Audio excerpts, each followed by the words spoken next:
Ryan Schultz here with you. Got a very special guest joining me this afternoon, Mr. Donny Parenteau. It's an honor to have you, buddy. Oh, thank you, Ryan. How you doing, man? I'm doing just great. Finally Good. get to meet you in person. I've been interviewing you once before over the phone, but finally you're in here. And I was saying off air before, Yes. Next time you got to bring your fiddle. I know. Next time I do, and I promise I will. Yeah, and then we'll get a couple of people in here, You and they betcha. can do a jig off for rider tickets or something like that. Yeah, That'd be we awesome, can definitely do that. That'd be fantastic. I'd love to. Sounds good. And speaking of which, Donny Parenteau, what a huge couple of years you've had. You've been so busy, right from 2011, 2 Aboriginal People's Choice Award nominations, also a record-breaking 7 Canadian Aboriginal Music Award nominations with 5 wins last year. wins. How was that? You know How was what? that? And I'll tell you, Ryan, I'm going to backtrack just a little before that. Yep. This is what happens in your life when you're sitting back and you're realizing that you're ready to throw in the towel. Yeah. Because just, about a year and a half ago, I was ready to give it all up. And I didn't know. And my wife finally told me, she says, what do I always tell you when you get to this point in your life? Mm-hmm. And I said, yeah, throw your hands up. She said, do it, because right now you seem like you're lost. So I threw my hands up. And the second I did that, not even 2 weeks later, is when all of these emails started coming in. I got the nominations, 7 nominations for Canadian Aboriginal Music Awards, winning 5. Yeah. At the beginning of the year, in January, that's when we realized we were nominated for a Juno for a second time. Then it just propelled from there and went on to, we were invited to perform live on Canada Day, live on Parliament Hill, July 1st. We got booked in France right after that for a headlining show outside of Paris, France. I was reading about that, too. I'll ask you about that a little bit later. And even before that, in June, I got to meet the Governor General and play at Rideau Hall at his place. Yeah. And getting to meet him, and it was great because when we did Canada Day, we got to say hi again. Yeah. And it was so cool. It's just, fantastic. So sometimes, you realize in life that you just have to throw your hands up and whatever's going to come will come, but it's on the time it's supposed to happen. Exactly. Not your clock. For sure. 2012 into this year, you led all nominees with 7 nominations at the Saskatchewan Country Music Association Awards as well. How was that? That must have been killer. It was wonderful. I mean, and I was very thrilled to be to receive an award that was an absolute surprise, and it was an achievement award for basically it starts with the Dream Tour that I do, speaking to kids and motivational speaking that I've been doing now for, over 5 years, just getting out and reaching out to the students. Yeah, let's talk about that, the Chasing the Dream Tour. Sure. You've been doing it since I added you on Facebook. I read your incredible stories from some of the Aboriginal schools in the reserves, and you're going in to talk to these kids. Just explain a little bit what you're talking about, because we're talking off air and we agree with a lot of the same stuff. Right, and basically what I talk about is that there's 6, I always follow 6 simple steps in life. You have to dream first, which everyone usually dreams when they're little. Yeah. You have to believe in that dream. You also have to visualize that dream. You have to see yourself doing it. The hardest thing I'm going to tell you is you have to attempt it. And sometimes that's where people get stuck because they're always afraid to drop what they have and take that chance. And I got to take that chance and go get it. So there's your attempt. But your attempt also comes with sacrifice. That's number 5. Yeah. And number 6 is you achieve that. If you can do those 5 things, you will achieve your goal. And I think a lot of the kids nowadays are still hung up at number 4 because, when you go into the reserves, a lot of the kids, it's really family driven. Families are so close every night. I've lived in one as well with my wife up in Chimawawa, Manitoba. Right. And family is so close. You know what I mean? Right. Exactly. And if you have to leave the nest sometimes, you know what I mean? That number 5 achievement will make your family proud. Yeah, and that's exactly right, because it is so hard to tell a student that sometimes you do have to leave. Yeah. And it's like, I let them know, but I set an example. Like everything that I've done in my life, I show them the sacrifices that I had to do. Yep. Leaving when I was 19 years old. Saying goodbye to my mom and dad for the very first time. Not even knowing how to do laundry.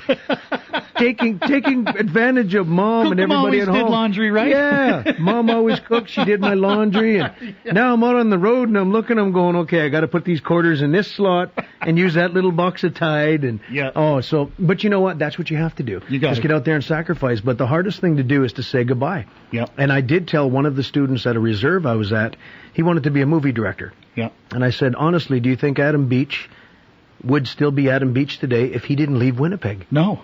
So way. I said, the hardest thing I'm going to tell you is look around you right now and say goodbye. You have to get ready to leave. But I said, once you leave, become successful, come back, you are now the role model. Exactly. You be the role model. And you be the role model for your reserve.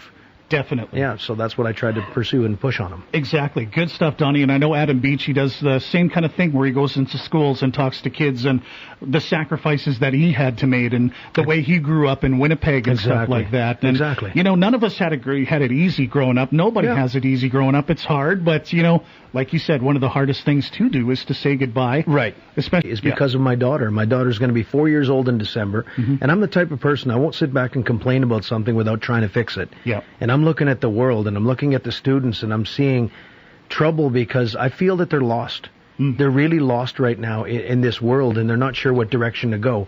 So all I'm trying to do is to tell them my story and what I've done and how I've had a dream since I was 14 years old and how I accomplished that and went on to accomplish about 5 other dreams since. That you have, and I keep going, and I accomplish them. And I show them my steps that I do in life, and I lead by example, and I also show them footage, and we show it up on a screen with video footage of stuff that I did before and what I'm doing today, and it works. It's fantastic. That's awesome. Who would have known the little guy from northern Saskatchewan would be sitting on stage with Neil McCoy? Am I right? Well, exactly. I mean, so sometimes you sit back and you got to pinch yourself, you know. For sure. Speaking of Neil, you played fiddle for him this year, nominated for Fiddle Player of the Year. Yes. Man, that must have been great to be nominated for your skills. You know, it's so cool because it's nice because it's all of the people in the organization. They give kudos to you, whether it be an Aboriginal award, whether it be the CCMAs, the Juno nomination. And people always ask me, they say, what was it like when you nominated for the Juno? Yeah. And I said, that's my highest nomination I've ever received, and it happened twice. But they said, did you win? And I says, no. But I said, let me tell you a little something that's kind of funny. The human instinct kicks in. Because people always say, what's it like when you are up there and you're nominated? I said, everybody's a winner.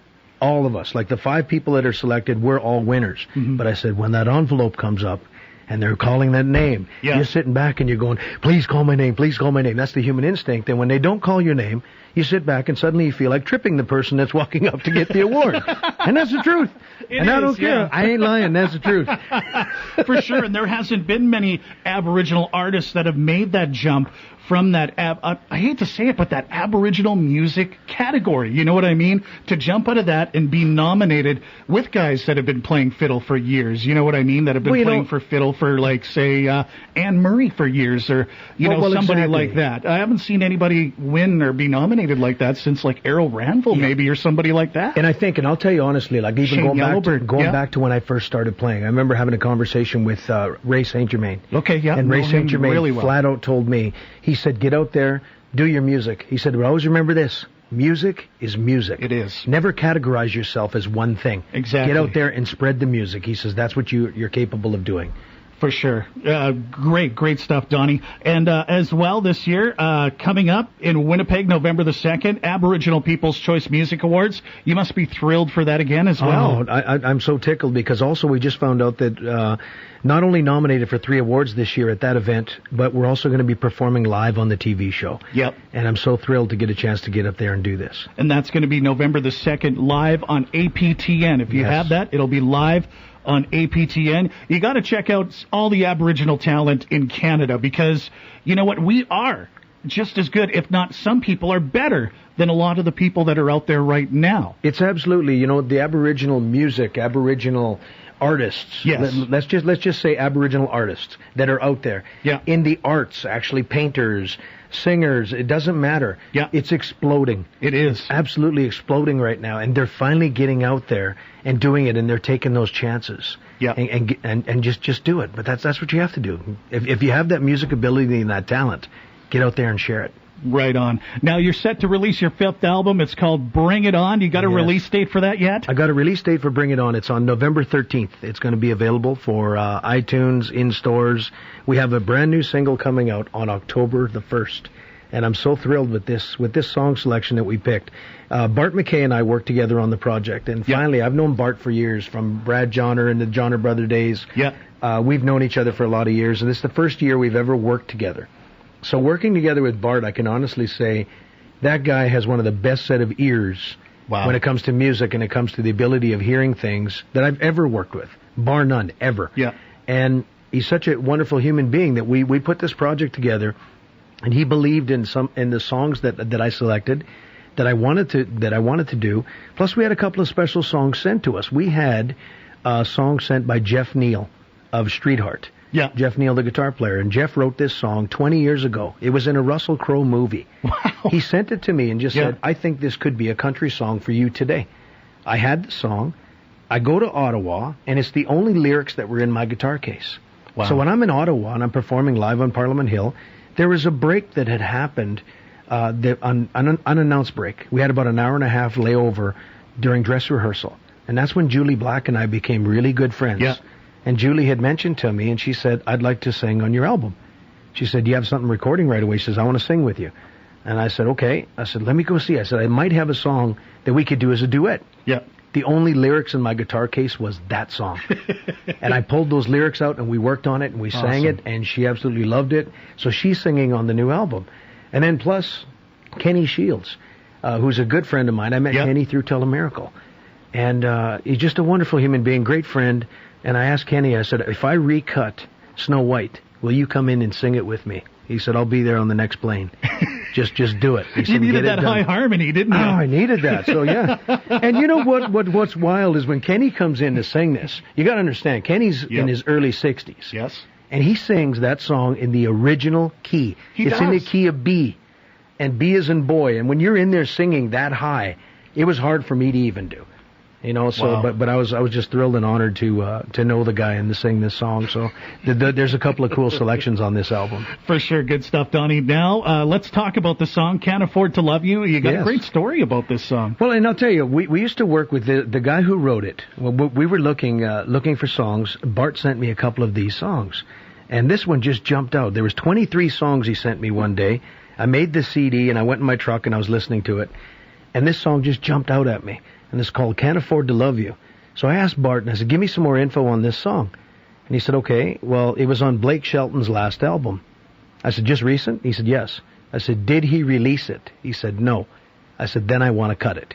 So I don't want to cut something that's been released already in the United States. Yeah. So I said, well, who wrote it? And then he sent it back, and he said, Red Akins. Wow. Actually wrote this with a couple of guys from Georgia. That Ain't My Truck, right? Yeah. He wrote that song. So, and I knew Rhett from years ago, working with Neil McCoy. We've done lots of shows together. Wow. Yeah. So it was so cool to get a chance to actually record one of these songs. And what's ironic about this tune also, Blake Shelton and Miranda Lambert co-produced Neil McCoy's last record. Nice, yeah. So it's all tying together. Yeah, it is. There's a reason for this to be released, I guess. And maybe you'll get Miranda to sing on your next album, or maybe Blake. You never know, that's for sure. Never say never. Blake or Miranda, if you're listening, you need a great fiddle player. We got one right here. Here we go, people. Call me up. Any plans for the future for Donny Parenteau? Well, basically what we're doing is we're doing a cross-Canada radio tour right now. I just started, so I'm heading out to BC on the 1st of October. Then I'm going to be visiting Alberta, Manitoba, out into Ontario, and then even the Maritimes this time.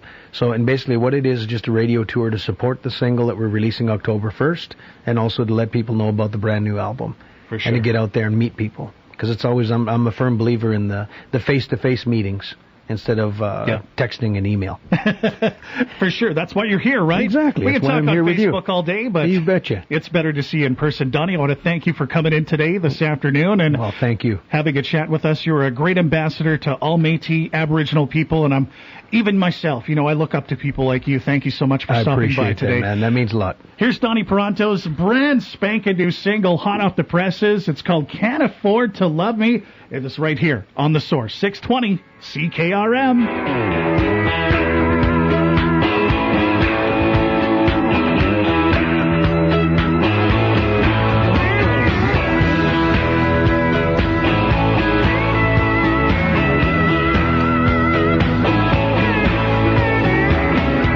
You sipping there, sipping red wine down at Cozumel's. I knew you'd probably be out of my league, but I thought, what the hell? What the hell? $5 a glass was kicking my butt, but I kept on buying. Kinda thought you was into me, so I kept on trying to get them sparks a flying. In my $40 blue jeans, next to a beauty queen, used to the finer things. All I had to my name was a big old truck in a little old place.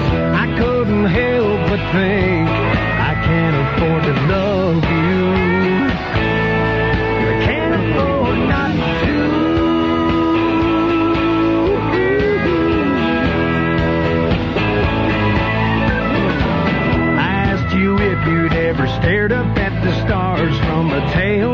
great. Down by the river with a six-pack, you said no, but it sure sounds great. You climbed up in my old truck, sat right beside me. I cranked up a country song. He started smiling, and this old boy was styling. In my $40 blue jeans, next to a beauty queen, used to the finer things. Yeah, I missed work for 3 days, kissing on you, didn't get paid. I couldn't help but think, I can't afford to love you.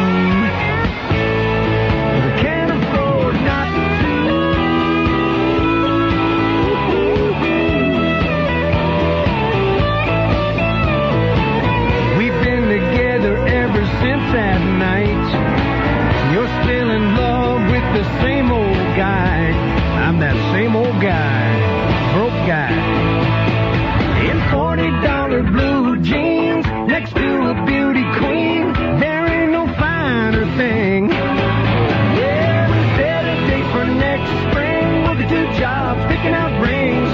I can't help but think, I can't afford to love you. Can't afford to love you, but I can't afford not to.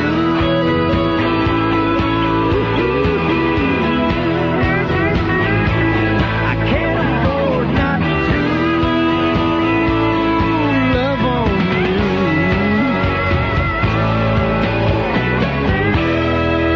Oh, there's the brand spanking new single from Donny Parenteau, Saskatchewan's own. Right here at 620 CKRM, the source. Can't afford to love you. Boy, what a great song that is. Written by Red Akins. What a great story. What a great man Donny Parenteau is.